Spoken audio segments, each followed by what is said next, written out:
Notação científica. A notação científica é uma forma de representar números muito grandes ou muito pequenos de maneira mais compacta e fácil de manipular. Ela consiste em expressar um número como produto de um fator, geralmente entre 1 e 10, e uma potência de 10. Formato geral: m multiplicação del(n), onde m é a mantissa, um menor ou igual que colchete m colchete menor que 10. N é o expoente, um número inteiro. Exercícios propostos. A. 123,8763 Resposta: 1,23873 vezes 10 ao quadrado. B. 1236,840 Resposta: 1,23684 vezes 10 ao cubo. C. 4,22 Resposta: 4,22 vezes 10 elevado a 0. D. 0,0000000789 Resposta: 7,89 vezes 10 elevado a menos 9. Resolução dos exercícios de multiplicação. Usando a fórmula n multiplicação 10x multiplicação m multiplicação del y igual n multiplicação m multiplicação 10x mais y. 3 vezes 10 elevado a 5 multiplicação 3 vezes 10 elevado a 6 igual 3 multiplicação 3 multiplicação 10, 5 mais 6 igual a 9 multiplicação del 11. 2 vezes 10 elevado a 7 multiplicação 3 vezes 10 elevado a 9, igual 2 multiplicação 3, multiplicação 10, 7 mais 9, igual a 6 multiplicação 10, 16. Novos exercícios. Aqui estão mais 5 exercícios envolvendo notação científica. Escreva o número 0,00045 em notação científica. Converta 7,8 vezes 10 elevado a menos 4 para a forma decimal. Multiplique 5 vezes 10 ao cubo, multiplicação 2 vezes 10 menos ao quadrado. Same 3 vezes 10 elevado a 5, mais 4 vezes 10 elevado a 4. Dívida 6 vezes 10 elevado a 8, divisão 2 vezes 10 ao cubo. Resoluções. 0,00045 é igual a 4,5 multiplicação 10, 4. 7,8 vezes 10 elevado a menos 4 igual a 0,00078. 5 vezes 10 ao cubo, multiplicação 2 vezes 10 menos ao quadrado, igual a 10 multiplicação del 1 igual a 1 multiplicação 10, 2 igual a 100. 3 vezes 10 elevado a 5, mais 4 vezes 10 elevado a 4, igual 30 multiplicação 10, 4, mais 4 vezes 10 elevado a 4, igual a 34 multiplicação 10, 4 igual a 3,4 multiplicação 10, 5. 6 vezes 10 elevado a 8, divisão 2 vezes 10 ao cubo, igual a 3 multiplicação 10, 5 igual a 300.000. Questões dissertativas baseadas no texto fornecido sobre pressão arterial, potencial de ação e sinapses. Explique como o volume sanguíneo arterial e a complacência arterial afetam a pressão arterial. Resposta: o volume sanguíneo arterial e a complacência arterial são os dois principais fatores físicos que determinam diretamente a pressão arterial. O volume sanguíneo arterial refere-se à quantidade de sangue presente nas artérias, enquanto a complacência arterial diz respeito à capacidade das artérias de se expandirem e contraírem em resposta às mudanças no volume sanguíneo. Um aumento no volume sanguíneo arterial tende a elevar a pressão arterial, pois há mais sangue exercendo pressão contra as paredes das artérias. Por outro lado, uma maior complacência arterial permite que as artérias se expandam mais facilmente para acomodar o volume sanguíneo, o que pode reduzir a pressão arterial. Inversamente, uma diminuição na complacência, artérias mais rígidas, pode levar a um aumento na pressão arterial, mesmo sem alterações no volume sanguíneo. Porque a pressão arterial é medida em milímetros de mercúrio, milímetro Hg? Explique a relação entre esta unidade e a pressão sanguínea. Resposta: a pressão arterial é tradicionalmente medida em milímetros de mercúrio, milímetro Hg, devido às propriedades físicas do mercúrio e ao desenvolvimento histórico dos instrumentos de medição de pressão. Esta unidade representa a altura de uma coluna de mercúrio que pode ser sustentada pela pressão do sangue. A relação entre milímetro Hg e a pressão sanguínea é direta. Uma pressão de 80 mmHg significa que a pressão do sangue é capaz de elevar uma coluna de mercúrio a uma altura de 80 mm. Esta unidade fornece uma representação visual e prática da força exercida pelo sangue contra as paredes das artérias. Por exemplo, quando dizemos que a pressão arterial média dos seres humanos é de 120/80 mmHg, estamos indicando que a pressão máxima, sistólica, pode sustentar uma coluna de mercúrio de 120 mm de altura, enquanto a pressão mínima, diastólica, sustenta uma coluna de 80 mm. Descreva as principais fases do potencial de ação em um neurônio e explique a importância de cada uma delas. Resposta: o potencial de ação em um neurônio consiste em várias fases, cada uma com sua importância específica. A. Fase de repouso. Os canais de sódio e potássio estão fechados. Esta fase é importante para manter o estado de equilíbrio do neurônio quando não está transmitindo sinais.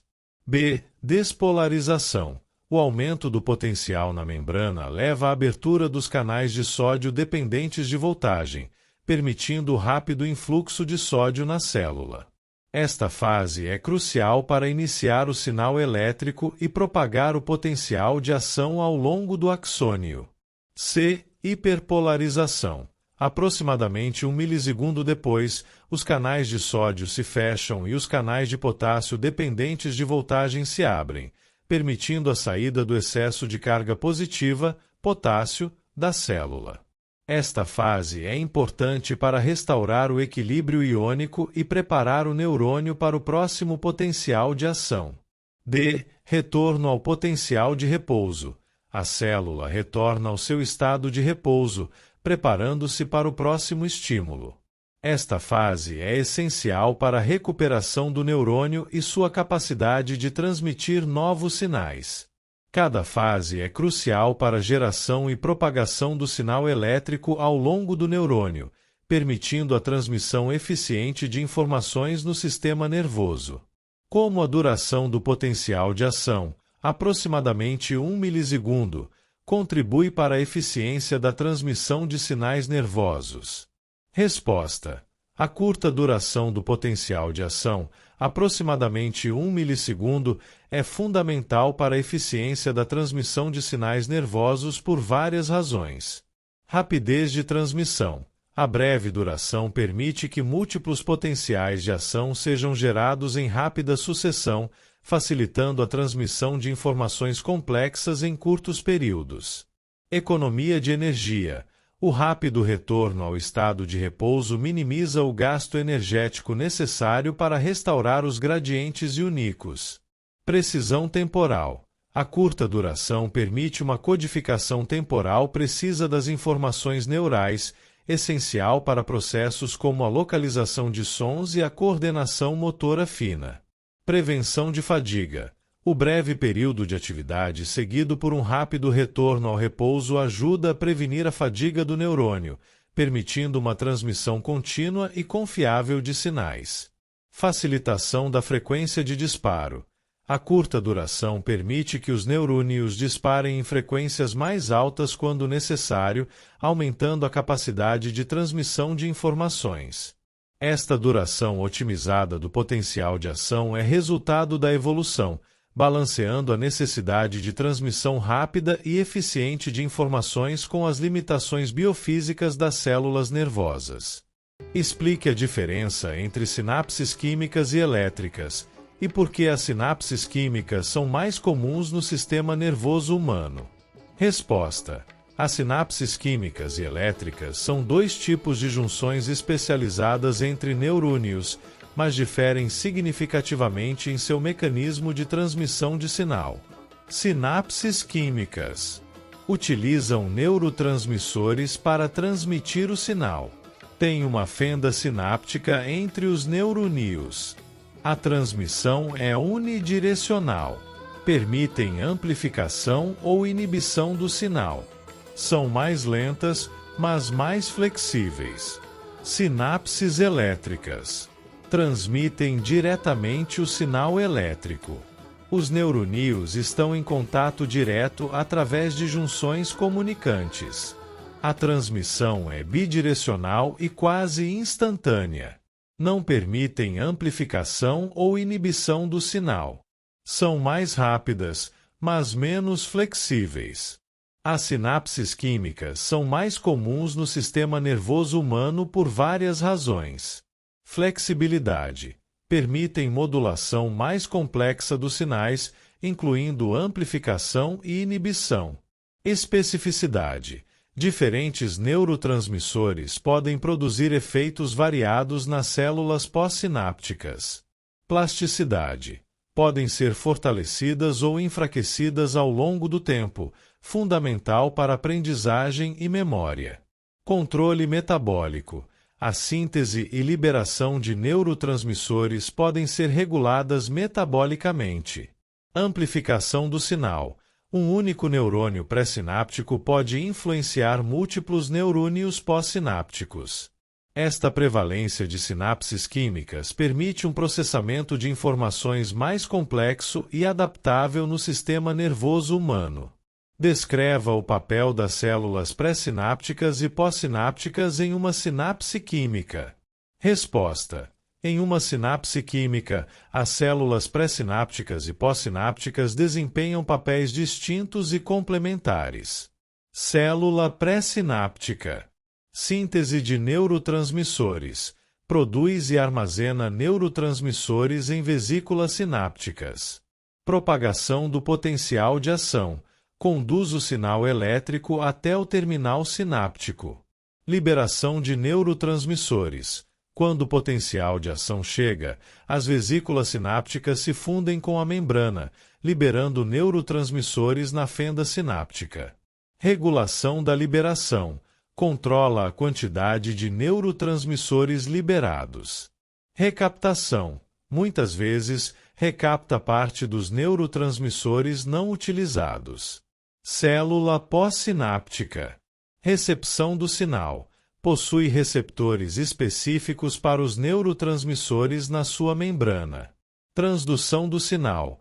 Converte o sinal químico em elétrico através da abertura ou fechamento de canais iônicos. Integração de sinais. Pode receber e integrar sinais de múltiplas células pré-sinápticas. Resposta. Gera uma resposta excitatória ou inibitória baseada nos sinais recebidos. Plasticidade. Pode alterar a sensibilidade ou número de receptores em resposta a padrões de ativação.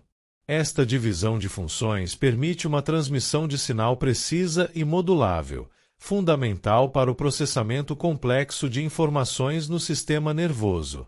Como a compreensão do potencial de ação e das sinapses pode contribuir para o desenvolvimento de tratamentos para doenças neurológicas? Resposta. A compreensão detalhada do potencial de ação e das sinapses é crucial para o desenvolvimento de tratamentos para doenças neurológicas por várias razões. Alvos farmacológicos. O conhecimento dos canais iônicos envolvidos no potencial de ação e dos receptores nas sinapses permite o desenvolvimento de medicamentos mais específicos e eficazes. Modulação da transmissão sináptica. Entender como as sinapses funcionam possibilita a criação de terapias que podem aumentar ou diminuir a atividade sináptica em condições como depressão, ansiedade ou epilepsia. Neuroplasticidade. O entendimento dos mecanismos de plasticidade sináptica pode levar a tratamentos que promovam a recuperação após lesões cerebrais ou melhorem a cognição em doenças neurodegenerativas. Terapia gênica. O conhecimento dos genes que codificam proteínas cruciais para o potencial de ação e sinapses pode guiar abordagens de terapia gênica para doenças neurológicas hereditárias. Neuroestimulação.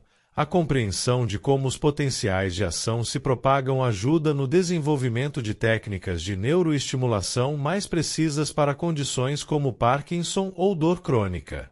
Diagnóstico precoce. O entendimento das alterações nos potenciais de ação e sinapses em estágios iniciais de doenças neurológicas pode levar a métodos de diagnóstico mais precoces e precisos. Neuropróteses. O conhecimento da sinalização neural é fundamental para o desenvolvimento de interfaces cérebro-máquina e neuropróteses avançadas. Assim, essa compreensão fornece a base para abordagens terapêuticas mais direcionadas e eficazes em uma ampla gama de distúrbios neurológicos. Explique como a pressão arterial e a função neuronal estão interligadas no contexto da saúde cerebral. Resposta: a pressão arterial e a função neuronal estão intimamente interligadas e essa relação é crucial para a saúde cerebral. Fluxo sanguíneo cerebral. A pressão arterial adequada é essencial para manter um fluxo sanguíneo cerebral constante, fornecendo oxigênio e nutrientes necessários para o funcionamento neuronal. Autorregulação cerebral. O cérebro possui mecanismos de autorregulação que ajustam o fluxo sanguíneo em resposta a mudanças na pressão arterial, protegendo os neurônios de danos por hipo ou hiperperfusão.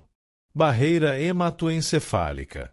A pressão arterial influencia a integridade da barreira hematoencefálica, que é crucial para proteger os neurônios de substâncias potencialmente nocivas na circulação.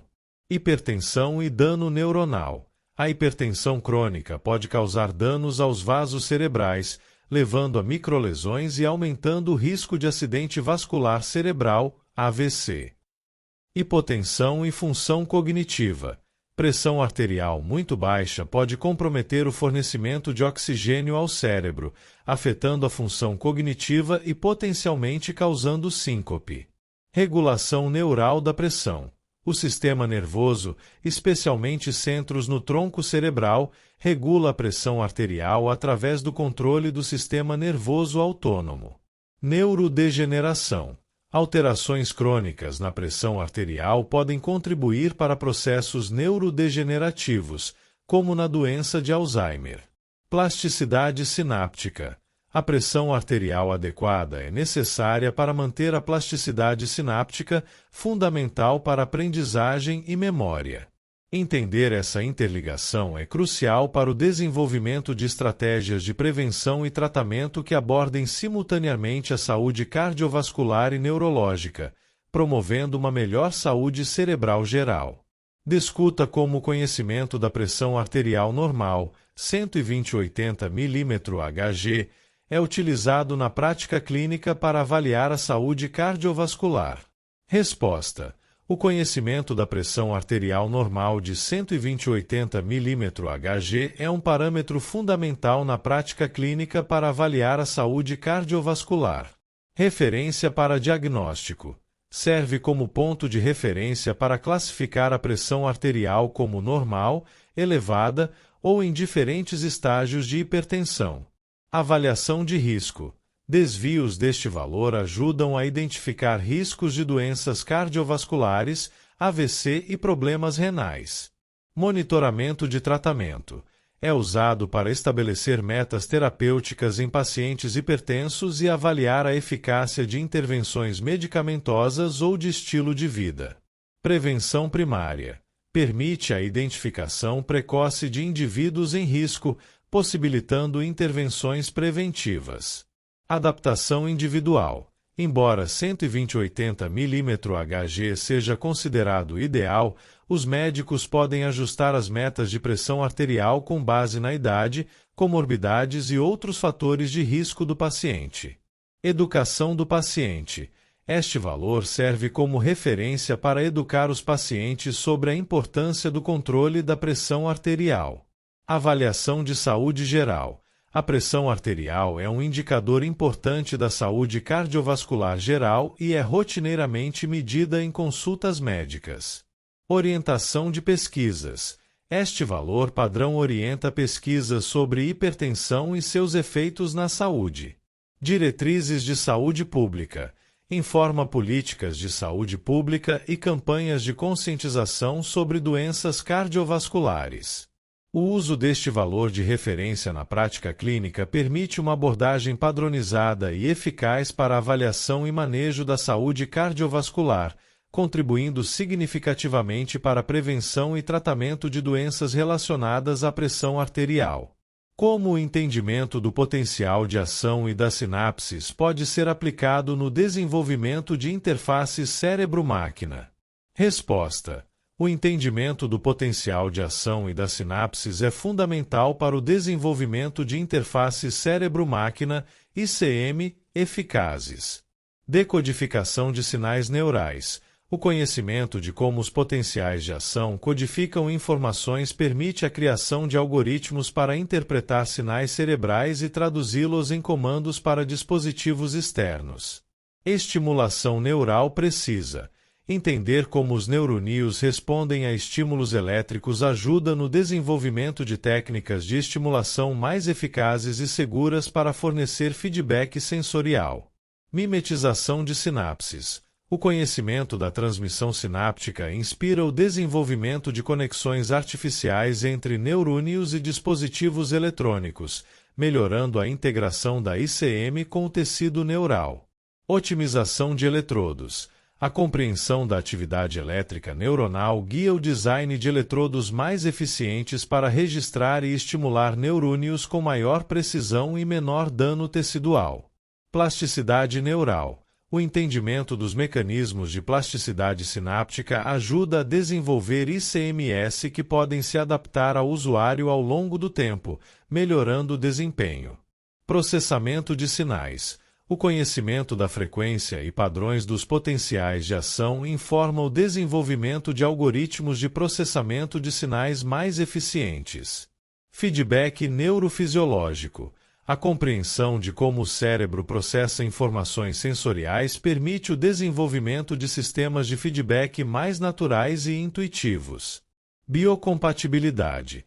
O entendimento da fisiologia neuronal ajuda a criar interfaces que minimizam reações inflamatórias e mantêm a funcionalidade a longo prazo.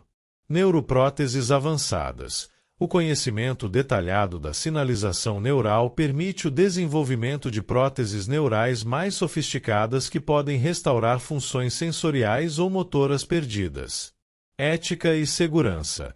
A compreensão profunda dos mecanismos neurais auxilia na avaliação dos riscos e benefícios das ICMS, informando diretrizes éticas e de segurança. Essa aplicação do conhecimento neurofisiológico no desenvolvimento de ICMS está abrindo novas possibilidades para restaurar funções perdidas, melhorar capacidades cognitivas e criar novas formas de interação entre o cérebro humano e tecnologias externas. Questões dissertativas baseadas no texto fornecido sobre a biofísica da visão e da audição, com respostas justificadas. Compare e contraste as ondas eletromagnéticas e as ondas mecânicas, explicando como essas diferenças se relacionam com a percepção da luz e do som. Resposta: as ondas eletromagnéticas e mecânicas diferem fundamentalmente em sua natureza e propagação. Ondas eletromagnéticas, geradas por cargas elétricas oscilantes. Velocidade no vácuo de 3 vezes 10 elevado a 8 metros por segundo. Não necessitam de um meio material para se propagar. Exemplo: luz visível. Ondas mecânicas. Propagam energia mecânica com pulso longitudinal. Necessitam de um meio material para se propagar. Exemplo: ondas sonoras. Estas diferenças são cruciais para a percepção da luz e do som. A luz, sendo uma onda eletromagnética, pode se propagar no vácuo e atravessar diferentes meios, permitindo a visão à distância. O som, como onda mecânica, requer um meio para se propagar, limitando sua transmissão ao ambiente material e explicando por que não ouvimos no vácuo. A natureza dessas ondas também influencia como nossos órgãos sensoriais as detectam. Os olhos são sensíveis às ondas eletromagnéticas dentro de um espectro específico, enquanto os ouvidos respondem às vibrações mecânicas do ar, resultando em processos fisiológicos distintos para a visão e a audição. Explique o conceito de luz visível e sua relação com o espectro eletromagnético. Como isso influencia nossa percepção de cores? Resposta: a luz visível corresponde a uma pequena faixa do espectro eletromagnético, compreendendo ondas com frequências entre aproximadamente 3,80 vezes 10 elevado a 14 Hz e 8,30 vezes 10 elevado a 14 Hz, ou comprimentos de onda no vácuo entre 780 nanômetros e 380 nanômetros. Esta faixa limitada do espectro eletromagnético que podemos ver é crucial para nossa percepção de cores. Espectro visível. Do vermelho ao violeta, cada cor corresponde a uma faixa específica de comprimentos de onda. Sensibilidade ocular. Nossos olhos evoluíram para detectar esta faixa específica, provavelmente devido à sua relevância para a sobrevivência. Células fotorreceptoras, cones na retina, são responsáveis pela visão colorida, respondendo a diferentes comprimentos de onda. Interpretação cerebral. O cérebro interpreta os sinais dos cones para produzir a percepção de diferentes cores. Limitações. Não podemos ver radiações fora deste espectro, como ultravioleta ou infravermelho. Esta relação entre luz visível e o espectro eletromagnético explica por que vemos certas cores e não outras, e como diferentes condições de iluminação podem afetar nossa percepção de cor. Também fundamenta tecnologias de iluminação e displays, que tentam replicar o espectro visível para criar imagens coloridas. Descreva a anatomia do globo ocular e explique como cada estrutura contribui para o processo de visão. Resposta: a anatomia do globo ocular é complexa e cada estrutura desempenha um papel crucial no processo de visão. Córnea, janela transparente na frente do olho, refrata a luz que entra. Humor aquoso, líquido que preenche a câmara anterior, mantém a pressão intraocular. Íris, estrutura pigmentada que dá cor ao olho, controla a quantidade de luz que entra através da pupila. Pupila, abertura central da íris, regula a quantidade de luz que entra no olho. Cristalino, lente biconvexa que foca a luz na retina, altera sua forma para ajustar o foco, acomodação. Humor vítreo, substância gelatinosa que mantém a forma esférica do olho. Retina, membrana interna com células fotossensíveis, cones e bastonetes, que convertem luz em sinais nervosos. Fóvea, região central da retina com alta concentração de cones, responsável pela visão detalhada. Mácula lútea, área ao redor da fóvea, rica em cones. Ponto cego, área sem células fotorreceptoras, onde o nervo óptico sai do olho. Esclerótica, camada externa protetora do olho. Coroide, camada média vascularizada, nutre o olho.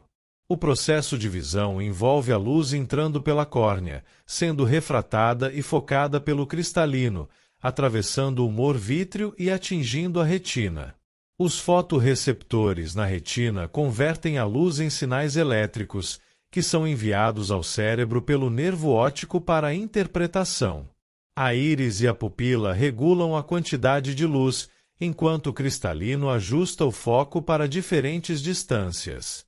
Esta complexa interação de estruturas permite a formação de imagens nítidas e a percepção visual. Analise o processo de percepção do som, explicando como as características físicas das ondas sonoras se relacionam com as sensações auditivas de intensidade, altura e timbre. Resposta: a percepção do som é um processo complexo que envolve a interpretação das características físicas das ondas sonoras pelo sistema auditivo. Intensidade: relacionada à amplitude da onda sonora, percebida como volume, som forte ou fraco. Medida em decibéis, dB. O ouvido humano pode detectar sons de 0 decibel, limiar de audição, até cerca de 120 dB, limiar de dor. Altura: relacionada à frequência da onda sonora, percebida como tom, agudo ou grave. Medida em hertz, hertz. O ouvido humano típico pode detectar frequências de 20 Hz a 20.000 Hz. Timbre: relacionado à forma da onda sonora e seus harmônicos. Permite distinguir entre diferentes fontes sonoras, por exemplo, instrumentos musicais. Determinado pela presença e intensidade de ondas harmônicas que acompanham a frequência fundamental. O sistema auditivo processa estas características da seguinte forma: as ondas sonoras são captadas pelo pavilhão auricular e canal auditivo. O tímpano vibra em resposta à pressão sonora, com amplitude proporcional à intensidade do som. Os ossículos da orelha média amplificam e transmitem essas vibrações. Na cóclea, diferentes frequências estimulam diferentes regiões da membrana basilar. As células ciliadas no órgão de corte convertem estas vibrações em sinais elétricos. O cérebro interpreta estes sinais, percebendo intensidade, altura e timbre. Esta complexa interação entre as propriedades físicas do som e o sistema auditivo permite uma rica experiência sonora, fundamental para a comunicação, apreciação musical e percepção do ambiente. Descreva a anatomia da orelha humana e explique como cada parte contribui para o processo de audição e equilíbrio. Resposta: a orelha humana é dividida em 3 partes principais: orelha externa, média e interna. Cada parte desempenha funções específicas no processo de audição e equilíbrio. Orelha externa. Pavilhão auricular. Capta e direciona as ondas sonoras. Canal auditivo. Conduz o som ao tímpano. Atua como cavidade ressonante. Orelha média. 3 tímpano. Membrana que vibra em resposta às ondas sonoras. 4 ossículos. Martelo, bigorna, estribo amplificam e transmitem vibrações. 5 tuba auditiva. Equaliza a pressão entre o ouvido médio e o ambiente externo. Orelha interna. 6 cóclea. Estrutura em espiral onde ocorre a transdução do som em sinais elétricos. Membrana basilar. Vibra em resposta a diferentes frequências sonoras. Órgão de corte. Contém células ciliadas que convertem vibrações em sinais elétricos. Canais semicirculares. 3 canais preenchidos com endolinfa, responsáveis pelo equilíbrio dinâmico. Utrículo e sáculo. Órgãos otolíticos responsáveis pelo equilíbrio estático. Processo de audição. As ondas sonoras são captadas e focalizadas pelo pavilhão auricular. O som passa pelo canal auditivo e faz o tímpano vibrar. Os ossículos amplificam essas vibrações e as transmitem à cóclea.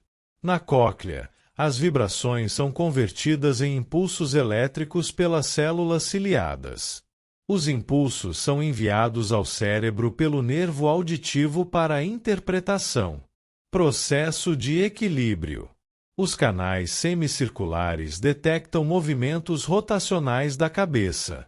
O utrículo e o sáculo detectam a posição da cabeça em relação à gravidade. Os otólitos, cristais de cálcio, nos órgãos otolíticos estimulam as células ciliadas. Sinais são enviados ao cérebro pelo nervo vestibular para manter o equilíbrio.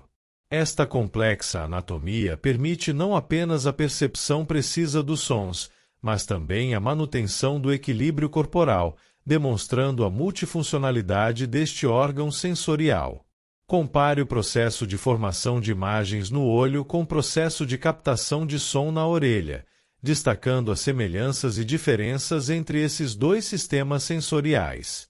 Resposta: ao comparar o processo de formação de imagens no olho com a captação de som na orelha, podemos observar várias semelhanças e diferenças.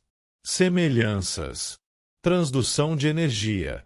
Ambos os sistemas convertem energia física, luz ou som, em sinais elétricos. Células especializadas. Utilizam células receptoras específicas, fotorreceptores no olho, células ciliadas na orelha. Amplificação. Ambos possuem mecanismos de amplificação, pupila cristalino no olho, ossículos na orelha. Processamento central. Os sinais são enviados ao cérebro para interpretação. Proteção. Ambos têm estruturas de proteção, pálpebras córnea no olho, pavilhão auricular cerumen na orelha. Diferenças. Tipo de energia. O olho responde a ondas eletromagnéticas, a orelha a ondas mecânicas. Focalização. O olho foca ativamente a luz, cristalino, a orelha não foca ativamente o som. Espectro de sensibilidade.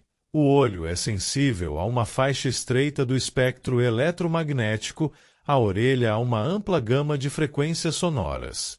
Mecanismo de transdução. No olho, envolve reações fotoquímicas, na orelha, movimentos mecânicos das células ciliadas. Formação de imagem. O olho forma uma imagem na retina, a orelha não forma uma imagem do som. Direcionalidade. O olho tem alta direcionalidade, a orelha tem capacidade limitada de localização sonora. Adaptação. O olho adapta-se rapidamente a diferentes níveis de luz, a orelha tem adaptação mais limitada a volumes sonoros. Função adicional. A orelha interna também é responsável pelo equilíbrio, função não presente no olho. Estas comparações revelam como esses sistemas evoluíram para processar diferentes tipos de informação sensorial, adaptando-se às características específicas da luz e do som. Enquanto o olho é otimizado para formar imagens precisas, a orelha é especializada em detectar e discriminar sons em uma ampla gama de frequências e intensidades. Explique como o conhecimento da biofísica da visão pode ser aplicado no desenvolvimento de tecnologias para a correção de problemas visuais. Resposta: o conhecimento da biofísica da visão é fundamental para o desenvolvimento de tecnologias de correção visual, pois permite compreender e replicar os processos naturais de formação de imagens. Algumas aplicações incluem lentes corretivas, baseadas na compreensão da refração da luz e acomodação do cristalino. Corrigem problemas como miopia, hipermetropia e astigmatismo. Lentes de contato. Aplicam princípios de ótica diretamente na córnea. Incluem designs avançados como lentes multifocais e tóricas. Cirurgias refrativas a laser. Utilizam conhecimento da estrutura da córnea e princípios de refração. Técnicas como LASIK modelam a córnea para corrigir erros refrativos. Lentes intraoculares. Substituem o cristalino natural em cirurgias de catarata. Designs avançados incluem lentes multifocais e acomodativas. Dispositivos para baixa visão. Amplificadores e filtros baseados na sensibilidade espectral do olho. Sistemas de realidade aumentada para melhorar a percepção visual. Displays eletrônicos. Otimizados para a resposta espectral dos cones na retina. Tecnologias como OLED e Quantum Dots melhoram a reprodução de cores. Iluminação artificial. projetada considerando a sensibilidade do olho a diferentes comprimentos de onda. LEDs e lâmpadas de espectro completo simulam a luz natural. Diagnóstico por imagem. Tomógrafos de coerência óptica, OCT, baseados na interação da luz com os tecidos oculares. Sistemas de rastreamento ocular para diagnóstico de problemas neurológicos. Próteses retinianas, baseadas na compreensão da transdução de sinais na retina. Estimulam diretamente células nervosas para restaurar visão em certos tipos de cegueira. Tratamentos farmacológicos, desenvolvidos com base no conhecimento da fisiologia da retina e vias visuais. Incluem medicamentos para glaucoma, degeneração macular e retinopatia diabética. O entendimento da biofísica da visão permite não apenas corrigir problemas existentes, mas também desenvolver tecnologias preventivas e aprimorar a visão além dos limites naturais. Isso envolve uma abordagem interdisciplinar, combinando ótica, neurociência, engenharia de materiais e biologia molecular para criar soluções cada vez mais sofisticadas e personalizadas para problemas visuais. Discuta como o conhecimento da biofísica da audição pode ser aplicado no desenvolvimento de aparelhos auditivos e implantes cocleares. Resposta: o conhecimento da biofísica da audição é crucial no desenvolvimento de aparelhos auditivos e implantes cocleares, permitindo criar tecnologias que replicam ou complementam as funções naturais do sistema auditivo. Algumas aplicações incluem aparelhos auditivos, microfones direcionais, baseados na capacidade natural de localização sonora, processamento de sinal digital, filtra e amplifica frequências específicas com base na audiometria do paciente, compressão dinâmica, ajusta a amplificação com base na intensidade do som, imitando a resposta não linear da cóclea, cancelamento de ruído, utiliza conhecimento sobre mascaramento auditivo e discriminação de fala em ruído. Acoplamento acústico, desenho de moldes e tubos baseado na acústica do canal auditivo. Implantes cocleares. Eletrodos multicanais, estimulam diferentes regiões da cóclea, baseados na tonotopia coclear. Estratégias de codificação de fala. Convertem sons em padrões de estimulação elétrica, imitando a codificação natural da cóclea. Preservação da audição residual, técnicas cirúrgicas e design de eletrodos baseados na anatomia coclear. Estimulação bimodal, combina implante coclear com aparelho auditivo, aproveitando a audição residual. Tecnologias comuns. Algoritmos de processamento de sinal, melhoram a relação sinal-ruído e a inteligibilidade da fala. Conectividade sem fio. Permite integração com dispositivos externos, baseada na compreensão das necessidades auditivas em diferentes ambientes. Adaptação automática. Ajusta configurações baseadas no ambiente sonoro, imitando a adaptação natural do sistema auditivo. Avanços futuros. Regeneração de células ciliadas. Pesquisas baseadas na compreensão da biologia das células ciliadas. Estimulação optogenética.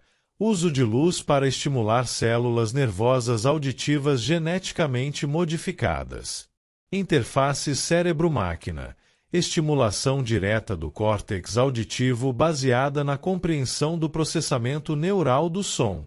Diagnóstico e ajuste. Audiometria avançada. Testes mais precisos baseados na compreensão da psicoacústica. Mapeamento de implantes cocleares. Ajuste fino baseado na resposta neural individual. Telesaúde auditiva. Ajustes remotos baseados em dados de uso e feedback do paciente. A aplicação destes conhecimentos permite criar dispositivos cada vez mais sofisticados e personalizados, melhorando significativamente a qualidade de vida de pessoas com deficiência auditiva. A contínua pesquisa em biofísica da audição promete avanços ainda maiores, potencialmente levando a soluções que restaurem completamente a função auditiva natural. Analise como a compreensão dos mecanismos de percepção de cor na visão e de discriminação de frequências na audição influencia o desenvolvimento de tecnologias audiovisuais. Resposta: a compreensão dos mecanismos de percepção de cor na visão e de discriminação de frequências na audição é fundamental para o desenvolvimento de tecnologias audiovisuais avançadas. Esta compreensão influencia diversas áreas. Visão e percepção de cor. Displays. Tecnologias como LCD, OLED e QLED são otimizadas para replicar a gama de cores percebidas pelo olho humano. Espaços de cor como sRGB e DCI-P3 são baseados na sensibilidade dos cones da retina. Câmeras digitais. Sensores e filtros de cor são projetados para capturar imagens de forma similar à retina humana. Algoritmos de processamento de imagem imitam o processamento neural da visão colorida. Realidade virtual e aumentada. Displays são otimizados para o campo de visão humano e percepção de profundidade. Técnicas de renderização consideram a sensibilidade do olho a diferentes cores e contrastes. Compressão de vídeo. Algoritmos exploram as limitações da percepção visual humana para reduzir dados sem perda perceptível de qualidade. Audição e discriminação de frequências. Codecs de áudio. Formatos como MP3 e AAC utilizam princípios de mascaramento auditivo para compressão eficiente. Taxas de amostragem e profundidade de bits são baseadas na capacidade auditiva humana. Sistemas de som surround. Projetados considerando a capacidade humana de localização sonora.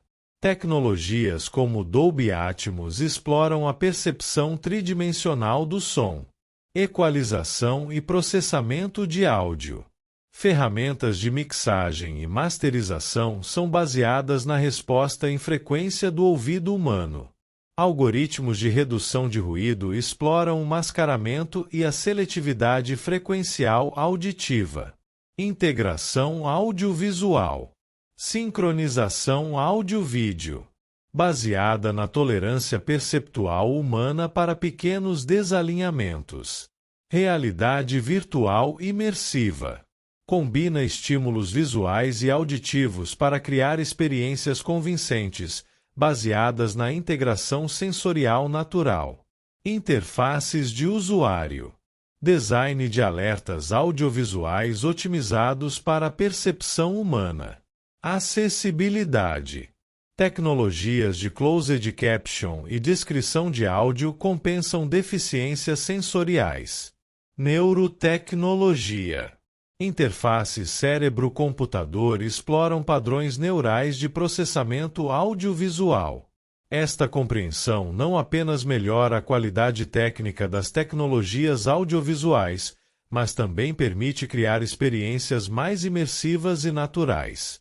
Além disso, facilita o desenvolvimento de tecnologias assistivas para pessoas com deficiências visuais ou auditivas, melhorando a acessibilidade e inclusão. A contínua pesquisa nessas áreas promete avanços ainda maiores, potencialmente levando a tecnologias que ultrapassam as limitações naturais da percepção humana ou que restauram funções sensoriais perdidas de forma mais eficaz.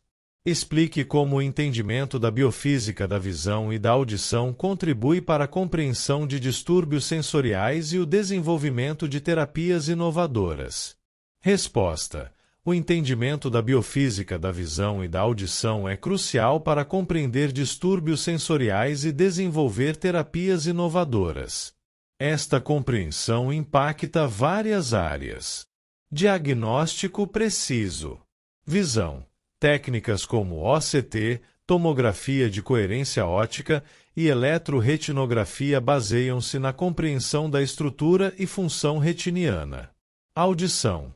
Testes auditivos avançados, como potenciais evocados auditivos, exploram a resposta neural a estímulos sonoros. Terapias genéticas. Identificação de genes relacionados a distúrbios sensoriais. Desenvolvimento de terapias gênicas para condições como retinite pigmentosa e surdez congênita. Terapias farmacológicas. Drogas para glaucoma baseadas na compreensão da pressão intraocular. Medicamentos para zumbido fundamentados no conhecimento da neurofisiologia auditiva. Dispositivos de assistência. Próteses retinianas que estimulam diretamente células nervosas da retina. Implantes cocleares avançados que mimicam a função da cóclea. Reabilitação neuroplástica. Terapias de treinamento visual baseadas na plasticidade cortical. Terapias auditivas que exploram a capacidade do cérebro de se adaptar a novos padrões de estimulação. Prevenção. Estratégias para prevenir danos induzidos por luz na retina. Medidas de proteção auditiva baseadas na compreensão do dano por ruído. Terapias regenerativas. Pesquisas em regeneração de fotorreceptores e células ganglionares da retina. Estudos sobre regeneração de células ciliadas na cóclea.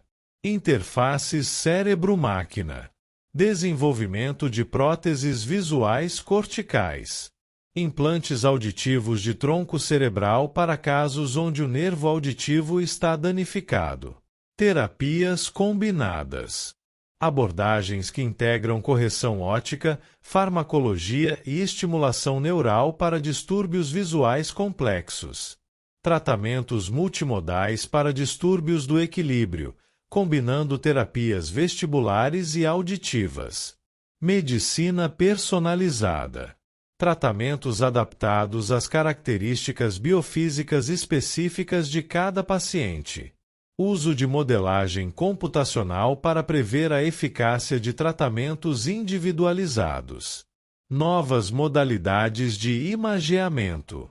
Desenvolvimento de técnicas de imagem não invasivas baseadas em princípios biofísicos dos sistemas sensoriais. Terapias de estimulação. Estimulação elétrica transcraniana para modular a função visual ou auditiva. Terapias de fotobiomodulação para doenças retinianas. O entendimento da biofísica desses sistemas sensoriais permite uma abordagem mais holística e precisa dos distúrbios, levando a terapias que não apenas tratam os sintomas, mas abordam as causas fundamentais. Além disso, este conhecimento facilita o desenvolvimento de intervenções precoces e estratégias preventivas. A contínua pesquisa nesta área promete avanços significativos, potencialmente levando a curas para condições atualmente consideradas intratáveis e melhorando drasticamente a qualidade de vida de pessoas com deficiências sensoriais. Também abre caminho para tecnologias que podem expandir as capacidades sensoriais humanas além de seus limites naturais. Questões dissertativas baseadas no texto fornecido sobre a interação das radiações com a matéria, com respostas justificadas. Explique a diferença entre excitação e ionização na interação das radiações com a matéria. Como esses processos afetam os átomos? Resposta: a excitação e a ionização são dois mecanismos distintos pelos quais as radiações interagem com a matéria, transferindo energia para os átomos. Excitação. Definição: processo no qual um elétron do átomo migra de uma órbita mais interna para outra mais externa. Efeito: o átomo ganha energia e é considerado excitado. Não há perda de elétrons. Ionização. Definição: processo que resulta na remoção de um elétron de um átomo. Efeito: o átomo torna-se carregado positivamente, íon. A perda de elétrons. Estas interações afetam os átomos de maneiras diferentes. Na excitação, o átomo permanece eletricamente neutro, mas em um estado energético mais alto. Na ionização, o átomo perde sua neutralidade elétrica, tornando-se um íon positivo. A ionização tem consequências mais significativas, pois altera a estrutura eletrônica do átomo, podendo levar a mudanças químicas e biológicas mais profundas.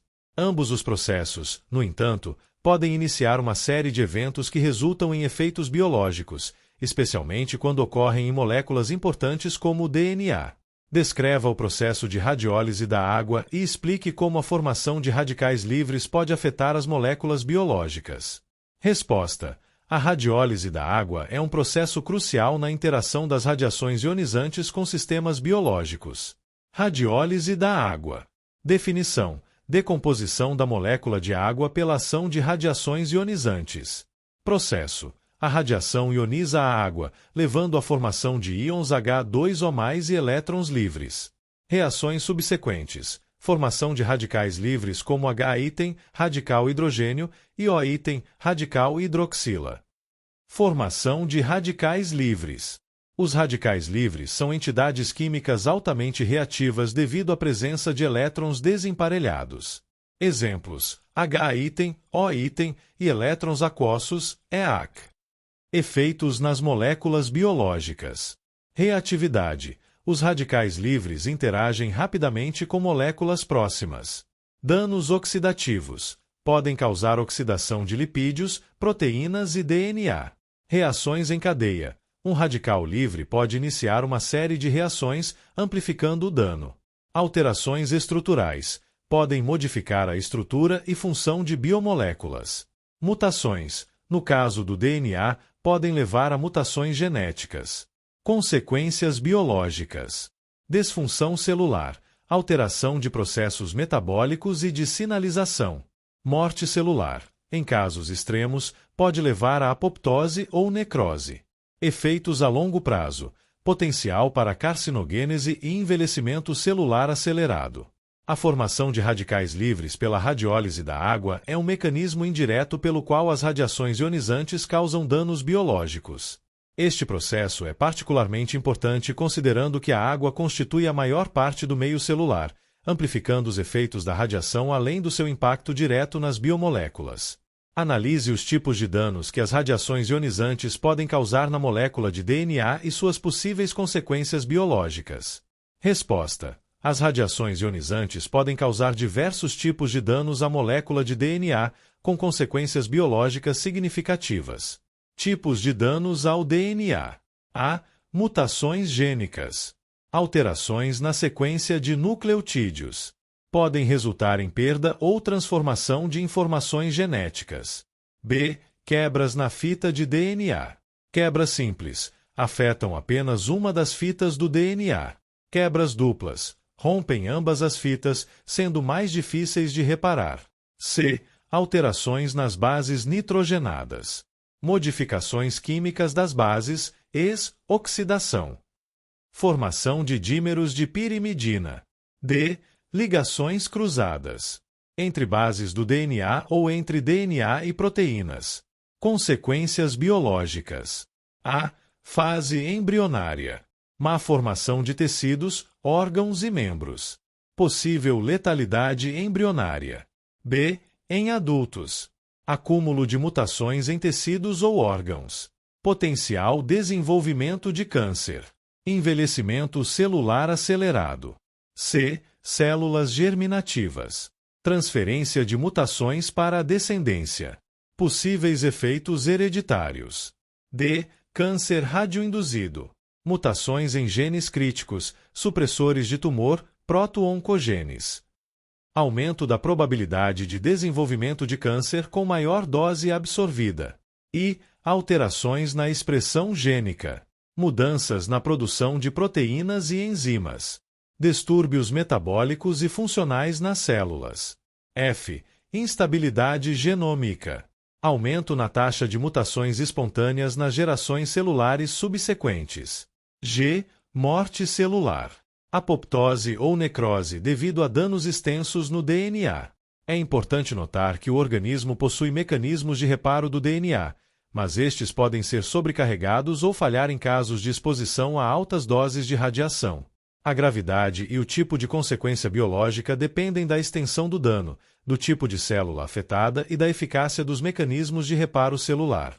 Discuta como a dose absorvida e a taxa de exposição influenciam os efeitos biológicos das radiações ionizantes no corpo humano. Resposta: a dose absorvida e a taxa de exposição são fatores cruciais que influenciam os efeitos biológicos das radiações ionizantes no corpo humano. Dose absorvida. Definição: quantidade de energia depositada pela radiação por unidade de massa do tecido. Influência: a. Baixas doses podem causar danos sutis, potencialmente reparáveis. B. Altas doses aumentam a probabilidade de danos irreparáveis e efeitos determinísticos. Relação dose-efeito. Geralmente, quanto maior a dose, maiores os efeitos biológicos. Limiar. Alguns efeitos têm um limiar de dose abaixo do qual não são observados. Taxa de exposição. Definição: velocidade com que a dose é entregue ao tecido. Tipos: A. Exposição aguda, alta dose em curto período. B. Exposição crônica, baixa dose ao longo de um período prolongado. Influência: A. Exposição aguda, geralmente mais danosa, sobrecarrega os mecanismos de reparo. B. Exposição crônica, permite reparos entre as exposições, mas pode levar a efeitos cumulativos. Interação entre dose e taxa. Altas doses em taxas altas. Efeitos agudos severos, como síndrome da radiação aguda. Baixas doses em taxas baixas. Possibilidade de adaptação celular, mas risco de efeitos a longo prazo. Efeitos específicos. Determinísticos. Relacionados à morte celular, têm limiar de dose e severidade aumenta com a dose. Estocásticos. Relacionados a mutações, sem limiar claro, probabilidade aumenta com a dose. Fatores modificadores. Sensibilidade do tecido. Diferentes tecidos têm sensibilidades variadas à radiação. Estado de saúde do indivíduo. Pode afetar a capacidade de reparo e resposta. Idade. Indivíduos jovens geralmente são mais sensíveis. Considerações práticas. Proteção radiológica. Baseia-se no princípio ALARA, as loas raisonnables achevables. Fracionamento em radioterapia. Usa o conhecimento sobre taxa de exposição para maximizar o efeito no tumor e minimizar em tecidos saudáveis. A compreensão da interação entre dose absorvida e taxa de exposição é fundamental para a avaliação de riscos em exposições ocupacionais, médicas e acidentais, bem como para o desenvolvimento de estratégias de proteção radiológica e tratamentos médicos envolvendo radiação. Explique o conceito de síndromes de irradiação aguda e descreva as principais manifestações clínicas associadas a diferentes níveis de exposição à radiação. Resposta: as síndromes de irradiação aguda são um conjunto de manifestações clínicas que ocorrem em indivíduos expostos a altas doses de radiação ionizante em curto período. Estas síndromes variam conforme a dose absorvida. Definição geral. Ocorrência: minutos a dias após exposição a altas taxas de dose e altas doses.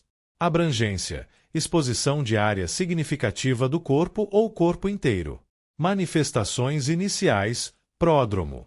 Sintomas: náusea, vômito, anorexia, diarreia, mal-estar generalizado. Relação com dose: severidade, duração e tempo de início relacionados à dose absorvida. Mecanismo: indica comprometimento das membranas celulares. Síndromes específicas por nível de exposição. A. Síndrome hematopoética, 110GY. Manifestações: imunodeficiência grave, anemia, propensão a hemorragias e infecções. Mecanismo: destruição de células-tronco hematopoéticas. Prognóstico: possibilidade de recuperação se houver células-tronco sobreviventes. B. Síndrome gastrointestinal, 1050GY. Manifestações: ulcerações intestinais, diarreia severa, desidratação, desequilíbrio eletrolítico. Mecanismo: destruição das células da mucosa intestinal. Prognóstico: geralmente fatal sem tratamento intensivo. C. Síndrome do sistema nervoso central, maior que 50GY. Manifestações: confusão, convulsões, coma, morte rápida. Mecanismo: dano direto ao tecido nervoso e edema cerebral. Prognóstico: geralmente fatal em horas ou dias. Relação dose-efeito: 1001000 rads, 10 GY afeta principalmente a medula óssea. 10.000 rads, 10-100 GY danos severos ao trato gastrointestinal. 10.000 rads, maior que 100 GY colapso do sistema nervoso central. Considerações adicionais. Variabilidade individual. A resposta pode variar entre indivíduos. Sobreposição de síndromes. Em doses intermediárias, podem ocorrer manifestações de múltiplas síndromes. Tratamento. Foca-se em cuidados de suporte, controle de infecções e, em alguns casos, transplante de medula óssea. Importância. Diagnóstico. O reconhecimento precoce é crucial para o manejo adequado. Prognóstico. A compreensão das síndromes ajuda a prever o curso clínico e planejar o tratamento. Proteção radiológica. Conhecimento essencial para estabelecer protocolos de segurança e resposta a acidentes. O entendimento dessas síndromes é fundamental para o manejo médico de vítimas de exposição à radiação, seja em contextos acidentais, ocupacionais ou em cenários de emergência radiológica. Analise os efeitos das radiações ionizantes nas linhagens germinativas e discuta as possíveis consequências para a fertilidade e para a descendência. Resposta. Os efeitos das radiações ionizantes nas linhagens germinativas são de particular preocupação devido ao seu potencial impacto na fertilidade e na saúde das gerações futuras. Vamos analisar esses efeitos separadamente para homens e mulheres. Efeitos nas mulheres. Danos aos ovócitos primários. As radiações podem causar mutações e quebras no DNA dos ovócitos. Ovócitos danificados podem resultar em óvulos não viáveis. Redução da fertilidade. Perda parcial de ovócitos pode diminuir a taxa de fertilidade. A redução é geralmente proporcional à dose absorvida. Riscos para a descendência. Óvulos formados a partir de ovócitos danificados, se fecundados, podem ter dificuldades de desenvolvimento. Aumento do risco de anomalias congênitas ou abortos espontâneos. Efeitos nos homens. Impacto na espermatogênese. Exposição localizada pode causar queda temporária na produção de espermatozoides. Células primordiais sobreviventes podem recompor a linhagem destruída. Esterilização. Possível, mas requer doses extremamente altas. Geralmente temporária, a menos que a dose seja suficiente para destruir todas as células tronco espermatogênicas. Mutações nos espermatozoides. Podem ocorrer mutações no DNA dos espermatozoides. Potencial transmissão de mutações à descendência. Consequências gerais. Efeitos hereditários. Mutações em células germinativas podem ser transmitidas à prole. Possibilidade de aumento de doenças genéticas na descendência. Variabilidade dos efeitos. A sensibilidade à radiação varia com o estágio de desenvolvimento das células germinativas. Células em divisão ativa são geralmente mais sensíveis. Dose dependência. Efeitos mais severos são observados com doses mais altas. Exposições crônicas a baixas doses também podem ter efeitos cumulativos. Recuperação. O sistema reprodutivo masculino tem maior capacidade de recuperação devido à contínua produção de espermatozoides. O sistema feminino é mais vulnerável devido ao número limitado de ovócitos. Considerações clínicas. Importância do aconselhamento genético para indivíduos expostos. Possível necessidade de monitoramento a longo prazo da saúde reprodutiva. Implicações para a proteção radiológica. Necessidade de precauções especiais para proteger as gonadas durante exposições médicas ou ocupacionais. Importância de limites de dose mais rigorosos para indivíduos em idade reprodutiva. Em conclusão, os efeitos das radiações ionizantes nas linhagens germinativas podem ter consequências significativas tanto para a fertilidade imediata quanto para a saúde das gerações futuras. Isso ressalta a importância de práticas rigorosas de proteção radiológica, especialmente em contextos médicos e ocupacionais, e destaca a necessidade de pesquisas contínuas sobre os efeitos a longo prazo da exposição à radiação na reprodução humana. Explique o conceito de câncer radioinduzido e discuta como a dose absorvida influencia a probabilidade de desenvolvimento dessa condição. Resposta: o câncer radioinduzido é um tipo de neoplasia maligna que se desenvolve como resultado da exposição à radiação ionizante. Este conceito é fundamental na radiobiologia e na proteção radiológica. Vamos analisar seus aspectos principais. Definição de câncer radioinduzido. Neoplasia maligna resultante de mutações genéticas causadas por radiação ionizante. Pode ocorrer em diversos tecidos e órgãos expostos à radiação. Mecanismo de indução. Mutações no DNA. A radiação pode causar danos diretos ou indiretos ao DNA celular. Alterações em genes críticos. Afeta genes supressores de tumor ou proto-oncogenes. Instabilidade genômica. Aumenta a taxa de mutações espontâneas nas gerações celulares subsequentes. Relação dose-resposta. Modelo linear sem limiar. LNT assume que qualquer dose de radiação, por menor que seja, pode aumentar o risco de câncer. Proporcionalidade. Quanto maior a dose absorvida, maior a probabilidade de desenvolvimento de câncer. Fatores que influenciam o desenvolvimento. Dose total absorvida. Principal fator determinante do risco. Taxa de dose. Exposições agudas geralmente têm maior potencial carcinogênico que exposições crônicas de mesma dose total. Tipo de radiação. Radiações de alto LET, Linear Energy Transfer, são geralmente mais eficazes na indução de câncer. Sensibilidade do tecido. Diferentes tecidos têm susceptibilidades variadas à carcinogênese radioinduzida. Idade na exposição. Indivíduos mais jovens geralmente são mais susceptíveis. Fatores genéticos. Predisposição genética pode aumentar a susceptibilidade. Período de latência. O câncer radioinduzido geralmente tem um longo período de latência. Pode variar de anos a décadas após a exposição. Tipos de câncer associados. Leucemias. Geralmente têm o menor período de latência. Câncer de tireoide, particularmente em exposições na infância. Câncer de pulmão, especialmente em exposições à radiação de alto LET, radônio. Outros. Câncer de mama, câncer de pele, exceto melanoma, etc. Considerações sobre dose. Doses baixas, risco aumentado, mas difícil de quantificar devido a outros fatores de risco concorrentes. Doses altas, risco significativamente aumentado, mas pode ser mascarado por morte celular e falência de órgãos em doses muito altas. Implicações para a proteção radiológica. Princípio ALARA. Manter as exposições tão baixas quanto razoavelmente exequíveis. Limites de dose, estabelecidos para exposições ocupacionais e do público em geral. Justificação. Necessidade de justificar qualquer exposição à radiação, especialmente em contextos médicos. Desafios na avaliação. Dificuldade em estabelecer causalidade direta em casos individuais. Necessidade de estudos epidemiológicos de longo prazo em populações expostas. Perspectivas futuras.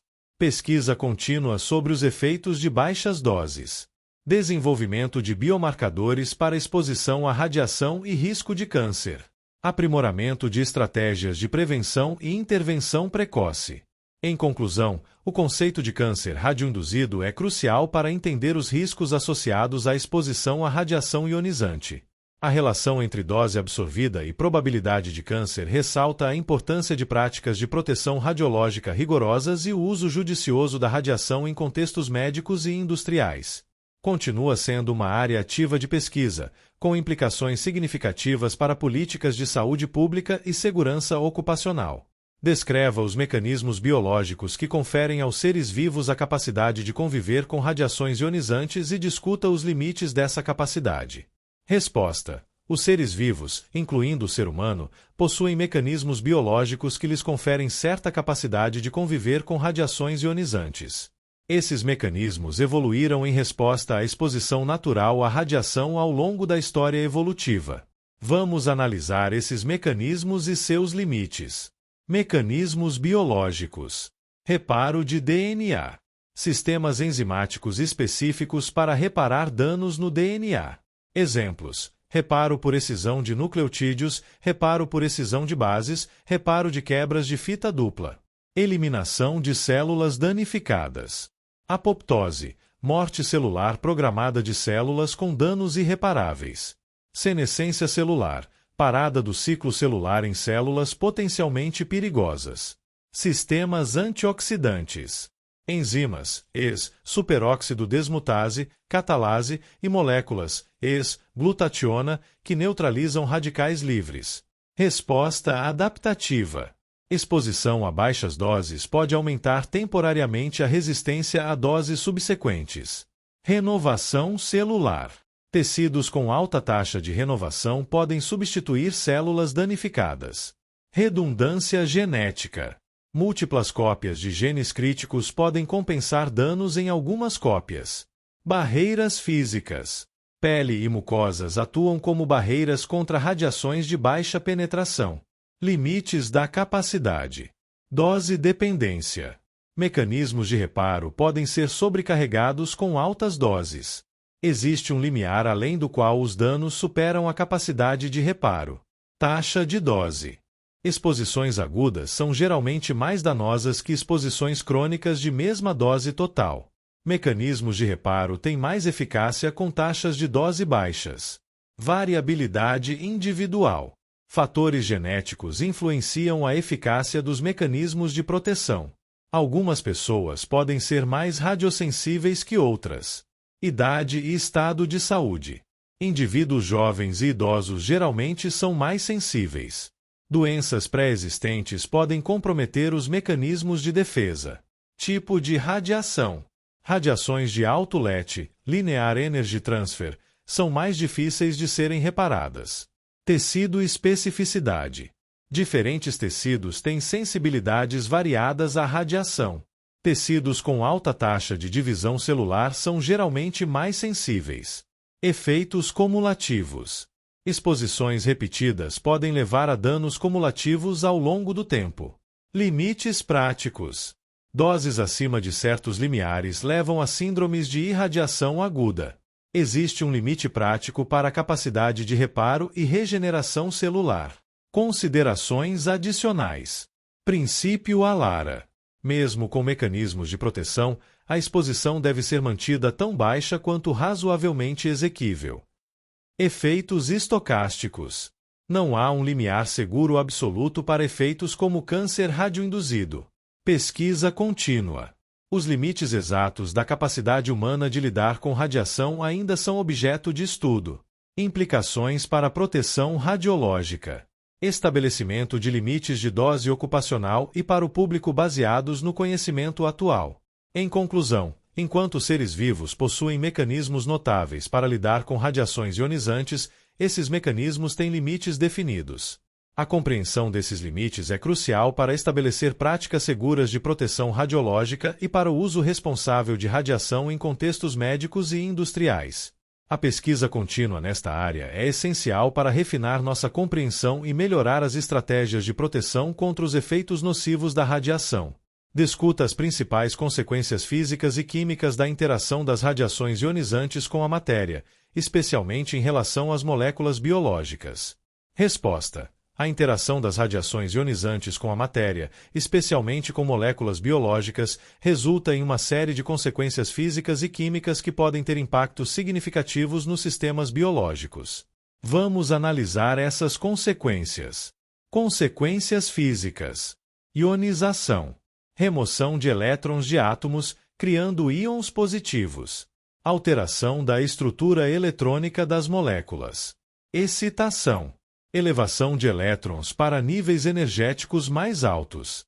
Pode levar à emissão de luz, fluorescência ou quebra de ligações. Dissociação molecular. Quebra de ligações químicas, levando à fragmentação de moléculas. Por favor, continue gerando a sua resposta. Continuando a resposta sobre as consequências físicas e químicas da interação das radiações ionizantes com a matéria, especialmente em relação às moléculas biológicas. Transferência de energia. Deposição de energia em locais específicos da molécula. Pode causar aquecimento localizado e danos térmicos. Efeito fotoelétrico. Absorção de fótons por elétrons, levando à sua ejeção. Mais comum com radiações de baixa energia em moléculas com elementos pesados. Consequências químicas. Radiólise da água. Formação de espécies reativas como H-íten, O-íten e elétrons aquosos, EAC. Estes produtos podem iniciar reações químicas secundárias, formação de radicais livres, criação de moléculas altamente reativas com elétrons desemparelhados. Podem causar danos oxidativos em cadeia, oxidação de biomoléculas, alteração química de lipídios, proteínas e ácidos nucleicos. Pode levar à perda de função ou estrutura. Cross-linking, formação de ligações anormais entre moléculas, como DNA-proteína. Pode interferir com processos celulares normais.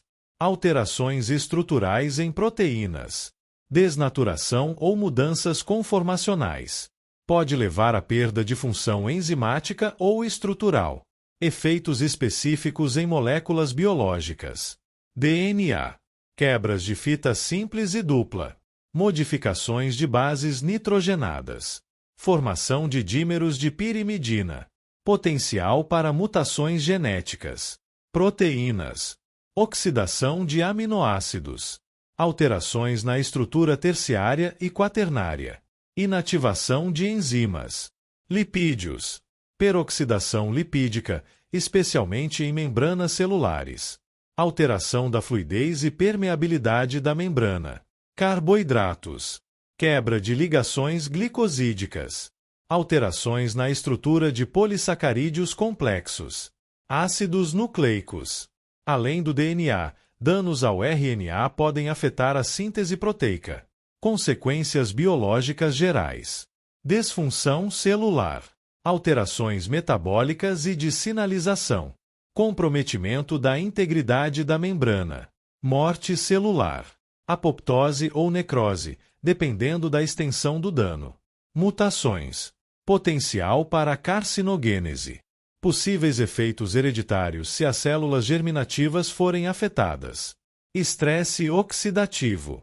Desequilíbrio entre produção de espécies reativas e defesas antioxidantes. Alterações epigenéticas. Modificações na expressão gênica sem alteração da sequência de DNA. Considerações finais. Efeito bystander. Células não diretamente irradiadas podem sofrer efeitos devido à comunicação intercelular. Variabilidade de efeitos. A sensibilidade à radiação varia entre tipos celulares e tecidos. Resposta adaptativa. Exposições prévias a baixas doses podem, em alguns casos, aumentar a resistência a doses subsequentes. Em conclusão, a interação das radiações ionizantes com a matéria biológica é um processo complexo que envolve uma cascata de eventos físicos e químicos. Estes eventos podem levar a uma variedade de consequências biológicas, desde danos moleculares até efeitos sistêmicos. A compreensão dessas interações é crucial para o desenvolvimento de estratégias de proteção radiológica, tratamentos médicos e avaliação de riscos em exposições ocupacionais e ambientais. Explique como o conhecimento dos efeitos das radiações ionizantes no corpo humano é aplicado na prática médica, especialmente em tratamentos oncológicos e em procedimentos diagnósticos. Resposta. O conhecimento dos efeitos das radiações ionizantes no corpo humano é fundamental para sua aplicação segura e eficaz na prática médica, especialmente em oncologia e diagnóstico por imagem. Vamos analisar como esse conhecimento é aplicado. Radioterapia oncológica. A. Princípio básico. Utiliza os efeitos danosos da radiação para destruir células cancerígenas. B. Planejamento do tratamento. Cálculo preciso da dose para maximizar o dano ao tumor e minimizar efeitos em tecidos saudáveis. Fracionamento da dose. Distribui a dose total em várias sessões para permitir reparo dos tecidos normais. C. Radiosensibilidade. Considera a sensibilidade diferencial de vários tipos de tecidos à radiação. Adapta o tratamento baseado na radiosensibilidade do tipo específico de tumor. D. Técnicas avançadas. Radioterapia de intensidade modulada. IMRT ajusta a intensidade do feixe para conformar-se ao tumor.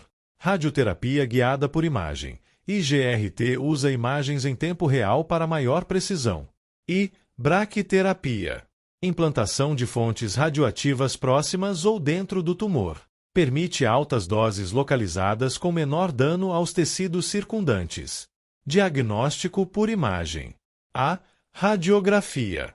Utiliza baixas doses de raio-x para visualizar estruturas internas.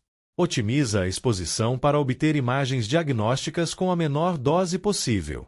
B. Tomografia computadorizada, TC. Usa múltiplas exposições a raio-x para criar imagens tridimensionais. Protocolos específicos para reduzir a dose sem comprometer a qualidade da imagem. C. Medicina nuclear. Utiliza radioisótopos para diagnóstico e terapia. Seleciona isótopos com meia-vida apropriada para minimizar a exposição desnecessária. D. Ressonância magnética, RM. Alternativa não ionizante para muitos procedimentos diagnósticos. Usada quando possível para evitar exposição à radiação, especialmente em pacientes jovens. Proteção radiológica em medicina. A. Princípio ALARA, as loas raisonnables achevables. Minimiza a exposição à radiação mantendo a qualidade diagnóstica ou terapêutica. B. Equipamentos de proteção. Uso de blindagens, colimadores e filtros para reduzir a exposição desnecessária. C. Treinamento de pessoal. Educação contínua sobre os riscos e práticas seguras de uso de radiação. D. Monitoramento de dose. Uso de dosímetros pessoais e registros de exposição para profissionais de saúde. Considerações especiais. A. Pacientes pediátricos. Protocolos específicos devido a maior radiosensibilidade. Maior ênfase em técnicas alternativas não ionizantes quando possível. B. Gravidez. Avaliação cuidadosa do risco-benefício em procedimentos que envolvem radiação. Adaptação de protocolos para minimizar exposição fetal. C. Pacientes com predisposição genética. Consideração de sensibilidades individuais à radiação, ex. Síndrome de Li-Fraumeni. Avanços e pesquisas. A. Radiogenômica. Estudo de como variações genéticas afetam a resposta individual à radiação. Potencial para tratamentos personalizados em radioterapia. B. Terapia com partículas pesadas. Uso de prótons ou íons pesados para tratamento mais preciso de tumores. C. Teranósticos. Combinação de diagnóstico e terapia usando radioisótopos específicos. D. Inteligência artificial. Otimização de doses e planos de tratamento usando aprendizado de máquina. Em conclusão, o conhecimento profundo dos efeitos das radiações ionizantes no corpo humano permeia todos os aspectos do uso médico da radiação. Isso permite o desenvolvimento de tratamentos oncológicos mais eficazes, procedimentos diagnósticos mais seguros e práticas de proteção radiológica mais robustas. A contínua pesquisa nesta área promete avanços ainda maiores, potencialmente levando a terapias mais personalizadas e técnicas diagnósticas ainda mais seguras e eficientes. Explique as diferenças entre radiações corpusculares e eletromagnéticas e como elas interagem com a matéria. Resposta: as radiações corpusculares são compostas por partículas com massa, como partículas alfa e beta, enquanto as radiações eletromagnéticas são ondas de energia, como raios gama e raios X. Ambos os tipos podem ionizar átomos e moléculas ao atravessar a matéria, modificando seu comportamento químico. As radiações corpusculares interagem principalmente por colisões diretas, enquanto as eletromagnéticas interagem por efeitos como fotoelétrico, Compton ou produção de pares, que resultam na emissão de elétrons ou pares elétron-pósitron que, por sua vez, ionizam a matéria. Compare as características das radiações alfa, beta e gama em termos de penetração e alcance no tecido humano e no ar. Resposta: radiação alfa tem o menor alcance, cerca de 0,33 vezes 10 menos ao quadrado cm no tecido humano e 0,55 cm no ar. É detida por uma folha de papel. Radiação beta tem alcance intermediário, cerca de 0,50 cm no tecido humano e 420 cm no ar. Pode atravessar vários centímetros de ar e uma folha de papel fina. Radiação gama é a mais penetrante, com alcance de 9,91 cm no tecido humano e é praticamente transparente no ar. É muito difícil de bloquear completamente. Descreva as 3 grandezas físicas utilizadas para medir a radiação e explique a importância de cada uma. Resposta: exposição, X mede a ionização produzida no ar por raios X ou gama. Unidade: Röntgen, R. Dose absorvida: D quantidade de energia absorvida pelos tecidos expostos à radiação. Dose equivalente: H considera não só a energia absorvida, mas também o tipo de radiação e sua distribuição no tecido. Estas grandezas são importantes para quantificar diferentes aspectos da interação da radiação com a matéria, permitindo avaliar os riscos e efeitos biológicos da exposição à radiação. Explique o conceito de meia-vida e sua relevância na manipulação de materiais radioativos. Resposta: meia-vida é o tempo necessário para que a atividade de uma amostra radioativa diminua para metade do valor inicial. Este conceito é crucial na manipulação de materiais radioativos, pois determina por quanto tempo uma substância permanecerá radioativa e em que intensidade. Isso afeta diretamente as práticas de segurança, armazenamento e descarte de materiais radioativos, bem como seu uso em aplicações médicas e industriais. Discuta as principais medidas de proteção contra a radiação e sua importância para trabalhadores e população em geral. Resposta: as principais medidas de proteção incluem: uso de blindagem apropriada entre a fonte de radiação e pessoas/objetos, controle de acesso a áreas contaminadas, uso de equipamentos de proteção individual, EPIs, como aventais plumbíferos, luvas e máscaras, monitoramento individual com dosímetros, limitação do tempo de exposição e maximização da distância da fonte, exames médicos periódicos para trabalhadores expostos, estabelecimento de limites de dose, 50 mSv ano para trabalhadores, 5 mSv ano para a população geral. Estas medidas são cruciais para minimizar os riscos de exposição à radiação, prevenindo efeitos biológicos nocivos a curto e longo prazo.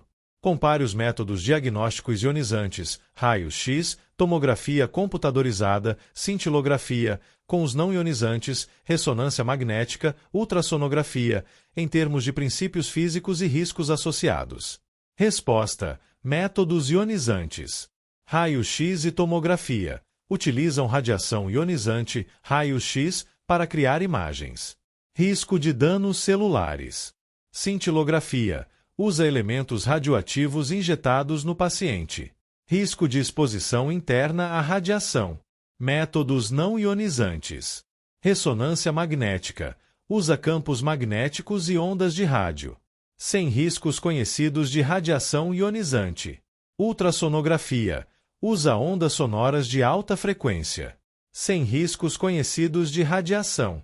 Os métodos ionizantes oferecem riscos associados à exposição à radiação, enquanto os não ionizantes são considerados mais seguros nesse aspecto. A escolha do método depende da necessidade diagnóstica específica.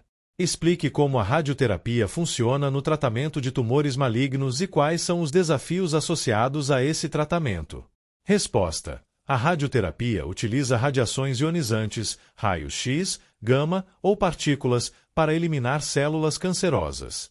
O princípio é danificar o DNA das células tumorais, induzindo sua morte.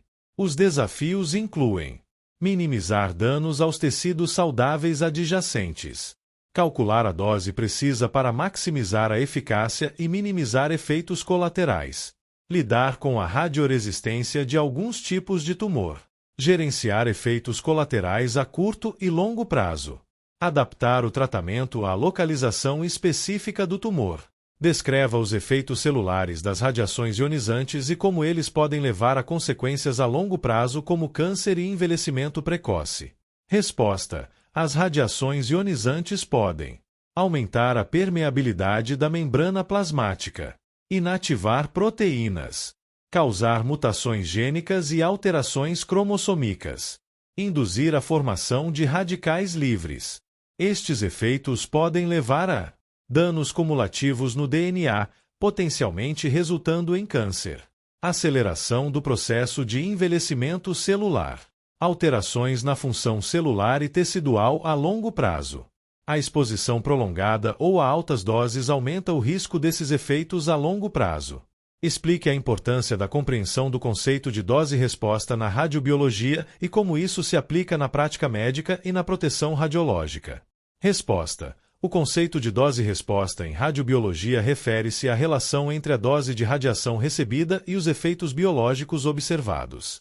É crucial porque permite estabelecer limites seguros de exposição, ajuda a otimizar procedimentos médicos que usam radiação, guia o desenvolvimento de protocolos de proteção radiológica, informa sobre riscos potenciais em diferentes níveis de exposição. Na prática médica, isso se aplica na determinação de doses adequadas para diagnóstico e terapia, minimizando riscos. Na proteção radiológica, fundamenta a definição de limites de exposição ocupacional e para o público geral. Discuta as implicações éticas e de saúde pública relacionadas ao uso de radiação ionizante na medicina moderna, considerando os benefícios diagnósticos e terapêuticos versus os riscos potenciais. Resposta: o uso de radiação ionizante na medicina moderna apresenta um dilema ético entre benefícios e riscos. Benefícios: diagnósticos precisos e precoces, tratamentos eficazes para câncer e outras doenças, avanços em pesquisa médica. Riscos: potencial aumento no risco de câncer, efeitos biológicos a longo prazo, exposição desnecessária em casos de uso excessivo, implicações éticas e de saúde pública, necessidade de justificação clara para cada exposição. Importância da otimização de procedimentos para minimizar doses. Educação de profissionais de saúde e pacientes sobre riscos e benefícios. Desenvolvimento de tecnologias alternativas não ionizantes quando possível. Equilíbrio entre acesso a cuidados médicos avançados e proteção contra riscos da radiação. A abordagem ética deve priorizar o princípio de benefício superior ao risco, garantindo que o uso de radiação ionizante seja justificado, otimizado e limitado ao necessário. Fichamento científico: integridade das membranas plasmática, nuclear e mitocondrial de espermatozoides ovinos criopreservados com etileno glicol. Referência: Brizola, LBS, Neves, JP, Gonçalves, P. BD, Oliveira, JFCD e Montanher, MM, 1999. Integridade das membranas plasmática, nuclear e mitocondrial de espermatozoides ovinos criopreservados com etileno glicol. Ciência Rural, 29, 3, 527-531. Objetivo: avaliar o efeito do etileno glicol como crioprotetor para sêmen ovino, comparando-o ao glicerol em relação à motilidade, vigor e, principalmente, à integridade das membranas plasmática, nuclear e mitocondrial dos espermatozoides. Metodologia: amostra: ejaculados de 2 carneiros da raça Illet de France, selecionados com base em padrões mínimos de qualidade seminal. Tratamentos: divisão dos pools de sêmen em 2 alíquotas, congeladas com etileno glicol, 0,5 m, ou glicerol, 0,72 m, em pellets. Variáveis avaliadas: motilidade progressiva, vigor espermático, integridade acrossomal, técnica de Kovacs e Foote, 1992, integridade das membranas plasmática, nuclear e mitocondrial, coloração fluorescente com DIC e IP, método de Harrison e Vickers, 1990. Testes de termorresistência, avaliação da motilidade e vigor após incubação a 38 graus Celsius por 5 horas, TTL, e a 45 graus Celsius por 30 minutos, TTR. Desenho experimental. Blocos casualizados, com cada pool de sêmen considerado um bloco. Análise estatística. Transformação dos dados em postos, Conover e Iman, 1981, análise pelo PROC-GLM do SAS, utilizando modelo estatístico para avaliar o efeito dos tratamentos e blocos, Netter et al. 1985. Principais resultados. Não houve diferença significativa entre etileno glicol e glicerol para motilidade progressiva, vigor espermático e integridade acrossomal. O etileno glicol proporcionou maior integridade das membranas plasmática, nuclear e mitocondrial dos espermatozoides em comparação com o glicerol, P-maior que 0,001. Conclusão: o etileno glicol é mais eficiente que o glicerol na preservação da integridade das membranas espermáticas durante a criopreservação de sêmen ovino. Implicações: o etileno glicol pode ser uma alternativa promissora ao glicerol como crioprotetor para sêmen ovino, visando melhorar as taxas de fertilidade em inseminação artificial. A preservação da integridade das membranas espermáticas é um fator crucial para o sucesso da criopreservação e da fertilização. Palavras-chave: sêmen, etileno glicol, membranas, ovinos, criopreservação, integridade espermática. 7 questões dissertativas com respostas justificadas. Qual a justificativa apresentada pelos autores para a realização deste estudo, considerando o contexto da inseminação artificial em ovinos? Resposta justificada. Os autores justificam o estudo com base na necessidade de desenvolver métodos mais eficazes de criopreservação de sêmen ovino, visando aumentar as taxas de parição em inseminação artificial por via cervical.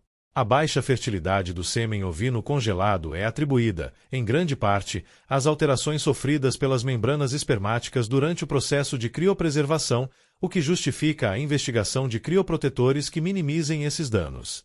Descreva a metodologia utilizada para avaliar a integridade das membranas plasmática, nuclear e mitocondrial dos espermatozoides. Qual a importância da utilização de sondas fluorescentes nesse processo? Resposta justificada. A integridade das membranas foi avaliada através da coloração fluorescente com diacetato de carboxifluoresceína, DIC, e iodeto de propídio, IP. O DIC, ao entrar em células com membranas íntegras, é convertido em um composto fluorescente verde, enquanto o IP só entra em células com membranas danificadas, ligando-se ao DNA e emitindo fluorescência vermelha. A utilização de sondas fluorescentes permite distinguir espermatozoides com membranas íntegras, danificadas ou parcialmente danificadas, fornecendo informações detalhadas sobre o estado das membranas celulares. Quais foram os principais resultados obtidos em relação à motilidade e vigor espermático com o uso de etileno glicol e glicerol?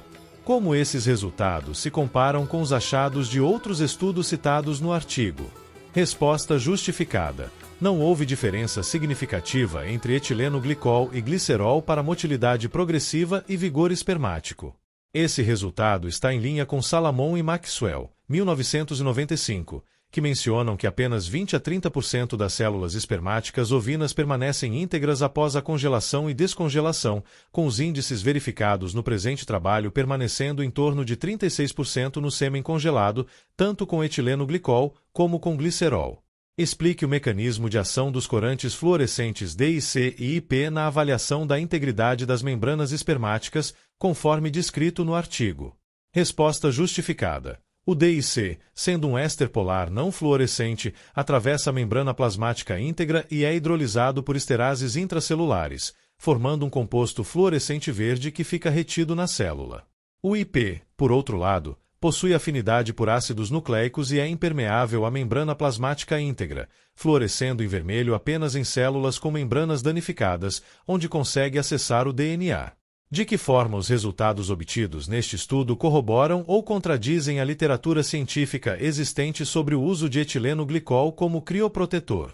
Resposta justificada. Os resultados corroboram a literatura no sentido de que o etileno glicol pode ser um crioprotetor eficaz, como mencionado por Merriman et al., 1977, que destacam sua capacidade de conferir maior estabilidade às estruturas lipídicas das membranas espermáticas. No entanto, o estudo se aprofunda ao demonstrar que o etileno glicol é superior ao glicerol na preservação da integridade das membranas espermáticas, um aspecto crucial para a fertilidade. Quais as possíveis explicações para a maior eficiência do etileno glicol na preservação das membranas espermáticas, conforme discutido pelos autores? Resposta justificada. Os autores sugerem que a maior velocidade de penetração celular do etileno glicol pode diminuir a concentração de sais no interior dos espermatozoides, atenuando os efeitos deletérios da congelação. Além disso, Merriman et al., 1977, destacam que o etileno glicol confere maior estabilidade às estruturas lipídicas das membranas, protegendo-as do choque térmico. Considerando os resultados obtidos e a discussão apresentada, quais as perspectivas para futuras pesquisas sobre criopreservação de sêmen ovino? Resposta justificada. Os resultados sugerem a necessidade de investigar mais a fundo o uso do etileno glicol como crioprotetor, otimizando sua concentração e o protocolo de criopreservação para maximizar a integridade das membranas espermáticas e, consequentemente, as taxas de fertilidade. Além disso, futuras pesquisas poderiam explorar a combinação de etileno-glicol com outros crioprotetores ou aditivos para potencializar seus efeitos protetores. A investigação dos mecanismos moleculares pelos quais o etileno-glicol protege as membranas espermáticas também seria relevante. O artigo menciona a técnica de inseminação artificial por via laparoscópica como uma alternativa com altas taxas de parição, mas restrita a rebanhos de alto valor genético. Quais são as limitações dessa técnica que justificam a busca por métodos mais eficientes de criopreservação para a inseminação por via cervical?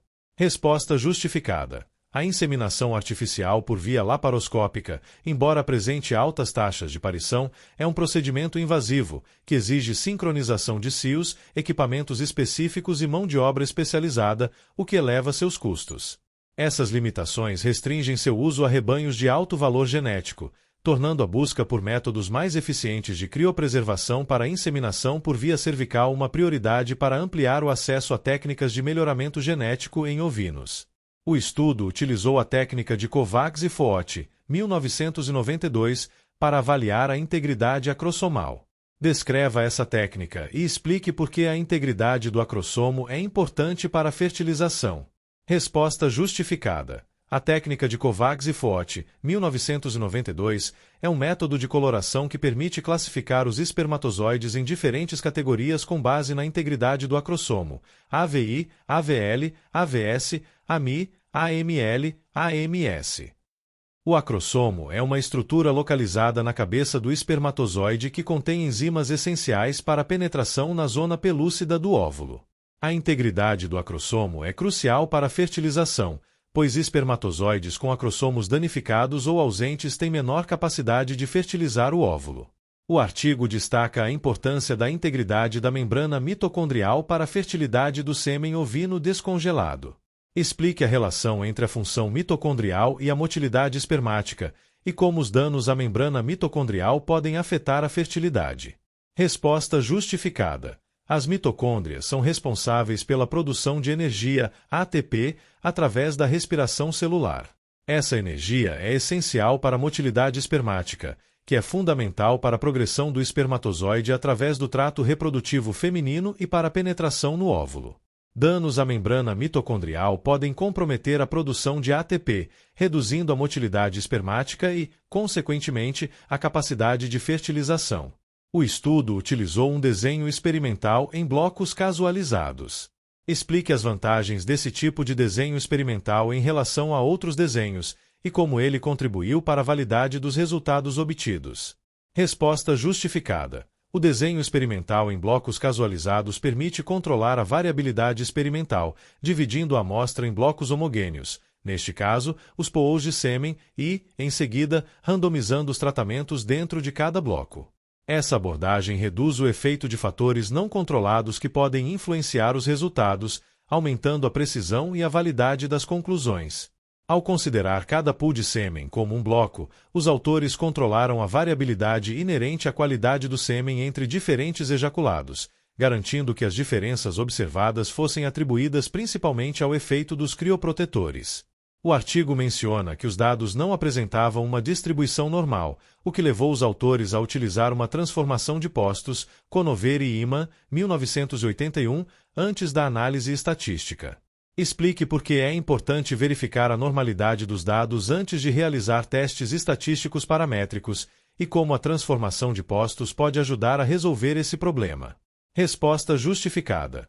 Muitos testes estatísticos paramétricos, como a análise de variância, ANOVA, assumem que os dados seguem uma distribuição normal. Quando essa premissa não é atendida, os resultados dos testes podem ser inválidos.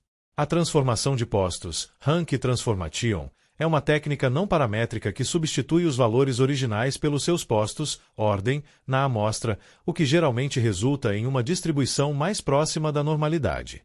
Essa transformação permite utilizar testes paramétricos em dados que não seguem uma distribuição normal, aumentando a robustez da análise. Com base nos resultados obtidos, quais as recomendações práticas que podem ser feitas para melhorar os protocolos de criopreservação de sêmen ovino? Resposta justificada. Os resultados sugerem que a substituição do glicerol pelo etileno glicol como crioprotetor pode melhorar a integridade das membranas espermáticas e, potencialmente, aumentar as taxas de fertilidade em inseminação artificial. Portanto, recomenda-se a utilização de etileno glicol em concentrações próximas a 0,5 m como crioprotetor de escolha para sêmen ovino. Além disso, é importante otimizar os protocolos de congelação e descongelação para minimizar os danos às membranas espermáticas. O artigo discute a importância da integridade das membranas espermáticas para a fertilidade. Além da criopreservação, quais outros fatores podem afetar a integridade das membranas espermáticas e, consequentemente, a fertilidade do sêmen? Resposta justificada.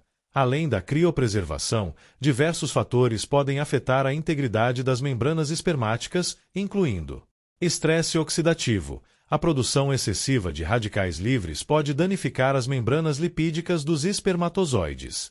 Choque térmico. Variações bruscas de temperatura podem alterar a organização lipídica das membranas.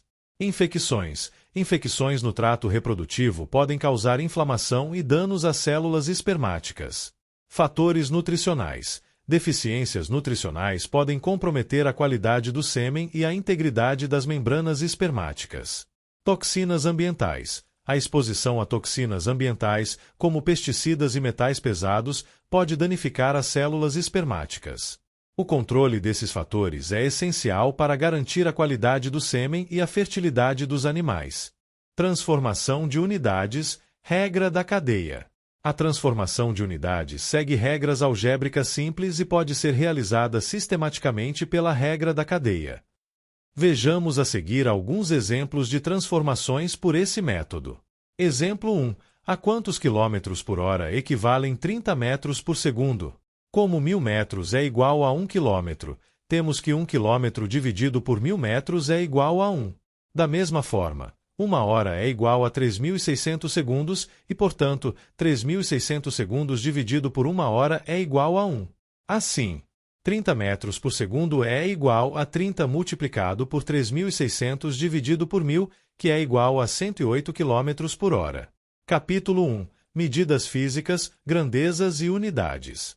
Exemplo 2. Expressar a aceleração gravitacional, g igual a 9,81 metros por segundo ao quadrado, na unidade quilômetro por hora ao quadrado. Novamente utilizaremos 1 km dividido por 1000 metros é igual a 1 e 3.600 segundos dividido por 1 hora é igual a 1.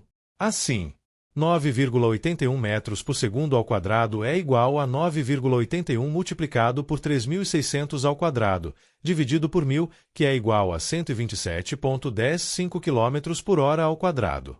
Exemplo 3. Quantos litros existem em 1 metro cúbico? 1 litro é definido como 1 decímetro cúbico. Como 1 metro é igual a 10 decímetros, temos que 10 decímetros dividido por 1 metro é igual a 1. Portanto, 1 metro cúbico é igual a 1 multiplicado por 10 ao cubo, que é igual a 1000 decímetros cúbicos, que é igual a 1000 litros. Exercícios. 1.1 micrômetro. 1 micrômetro igual 10,6 metros é comumente chamado de micron. A. Quantos microns existem em 1 quilômetro? Resposta: 1.19 micrômetros. B. Que fração do centímetro é igual a 1 micrômetro? Resposta: 0,0001 centímetros. 1.21 nó é definido como uma milha náutica por hora. Uma milha náutica equivale à distância de 1 minuto de latitude. O perímetro da Terra é 40.000 quilômetros. A quantos metros equivale uma milha náutica? Resposta: 1.851,8 metros. B. Um navio anda na velocidade de 20 nós. Qual sua velocidade em metros por segundo? Resposta: 10,3 metros por segundo. 1.3 Uma unidade astronômica. O A é a distância média da Terra ao Sol, aproximadamente igual a 150 milhões de quilômetros.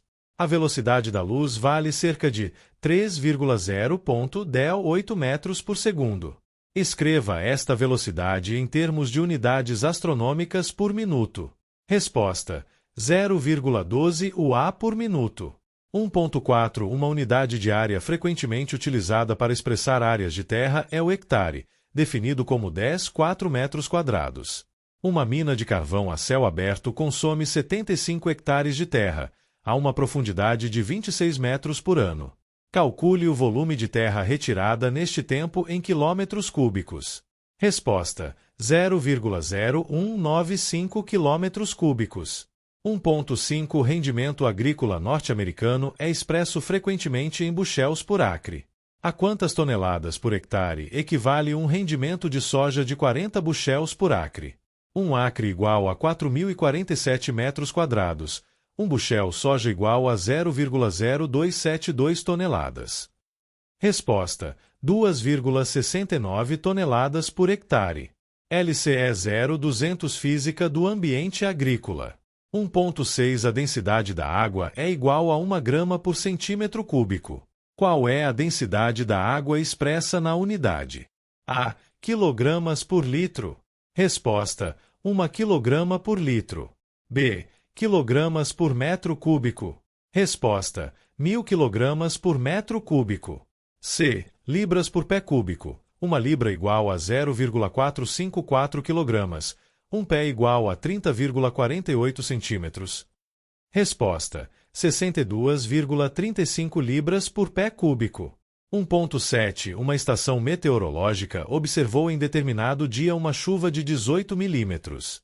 Quantos litros de água precipitaram durante esta chuva em cada hectare? Resposta: 180 mil litros por hectare. 1,81 cavalo-vapor, CV, equivale a 735,5 watts. Qual é o consumo de energia de uma máquina de 5 cavalos que funciona durante 10 horas, em joule e em electronvolt? 1 electronvolt igual 1,6.1019 joules. Resposta: 132.390.000 joules ou 8,2631.1026 electronvolts. 1,9 suíno, na fase de creche, ganha 30 gramas por dia. A. Qual é o ganho de massa por unidade de tempo, em miligramas por segundo? Resposta: 0,3472 miligramas por segundo. B. Qual é o ganho de peso por unidade de tempo, em newton por hora? Resposta: 0,0122 newton por hora. 1,10 A quantidade média de radiação solar que chega na superfície da Terra está em torno de 1 caloria por centímetro quadrado por minuto. Expressar essa quantidade em unidades do Sistema Internacional, sabendo que 1 caloria equivale a 4,18 joules. Resposta: 696,7 joules por metro quadrado por segundo. 1,11 Transforme as grandezas abaixo para as respectivas unidades. A. 9.810 dinas igual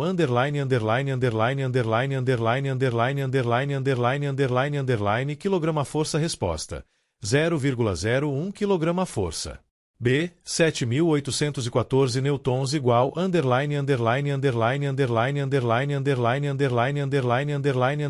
quilograma-força. Resposta: 796,53 quilograma-força. C. 200 centímetros por segundo ao quadrado igual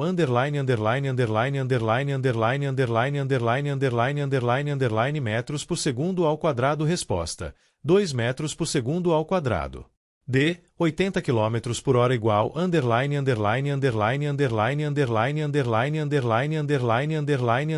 metros por segundo. Resposta: 22,22 metros por segundo. I. 3.000 litros por hora igual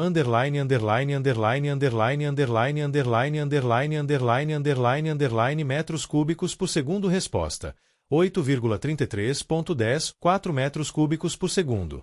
F. 7.500 newtons por metro quadrado igual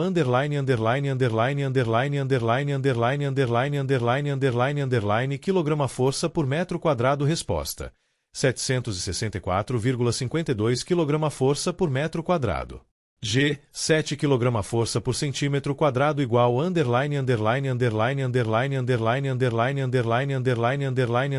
quilograma-força por metro quadrado. Resposta: 70.000 quilograma-força por metro quadrado. H. 820 newtons por metro cúbico igual